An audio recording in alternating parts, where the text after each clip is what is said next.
हम सभी जब स्कूलों में पढ़ते थे या आज भी जो लोग स्कूल में पढ़ाई कर रहे हैं, वो सभी जनगणमन की अहमियत को बखूबी जानते हैं। राष्ट्रगान प्रार्थना के समय जरूर गाया जाता है। इसके अलावा चाहे 15 अगस्त हो या 26 जनवरी ही क्यों न हो, तब झंडा गर्व के साथ आसमान में लहराता हुआ नजर आता है तो भी हर किसी की जुबां पर राष्ट्रगान जरूर रहता है।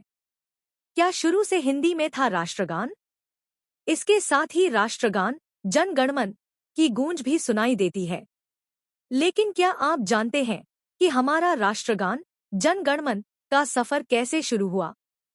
क्या ये शुरुआत से ही हिंदी में था? अगर नहीं तो आपको हमारा ये लेख जरूर पढ़ना चाहिए। आज हम आपको बताएंगे कि ये गीत कैसे बांग्ला भाषा से निकलकर भारत की पहचान बन गया। कहाँ से हुई शुरुआत? जैसा कि आप सभी जानते हैं कि जनगणमन को रविंद्रनाथ टैगोर ने लिखा थी। ये गीत उन्होंने सबसे पहले बांग्ला भाषा में लिखा था, तब इसका नाम भारत भाग्य विधाता था। बताया जाता है कि इस गीत को सबसे पहली बार 27 दिसंबर 1911 को कोलकाता में हुए भारतीय राष्ट्रीय कांग्रेस के अधिवेशन में गाया गया था।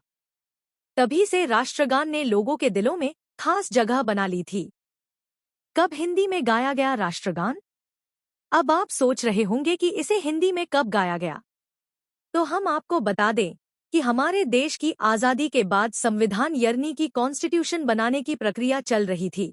तभी ये फैसला लिया गया कि भारत का भी एक राष्ट्रगान होना चाहिए जो देश की एकता, विविधता और गौरव को दिखा सके। तभी 24 जनवरी 1950 को संविधान बनाने वाली सभा ने जनगणमन के पहले भाग को हिंदी में भारत का राष्ट्रगान बना दिया।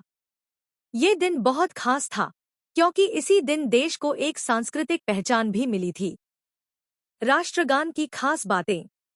आपको बता दें कि राष्ट्रगान में कुल 5 अंतरे हैं, लेकिन राष्ट्रगान के रूप में सिर्फ पहला अंतरा ही अपनाया गया है। जब हम पूरा राष्ट्रगान गाते हैं तो इसकी लंबाई करीब 52 सेकंड की होती है। ये भी आपको जान लेना चाहिए कि जनगणमन सिर्फ एक गीत नहीं है, ये हमारी पहचान भी है।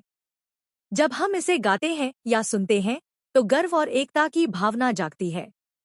ये गीत हमें याद दिलाता है कि हम अलग अलग भाषा, धर्म और संस्कृति के होते हुए भी एक साथ हैं। आपने देखा होगा कि जब भी कभी राष्ट्रगान सुनाई देता है या हम खुद गाते हैं तो हमेशा खड़े हो जाते हैं, क्योंकि यह गीत हमें याद दिलाता है हम चाहे कितनी भी भाषाएं बोलें, कितने भी अलग राज्यों से हों, लेकिन हम सबका जनगण मन एक ही है।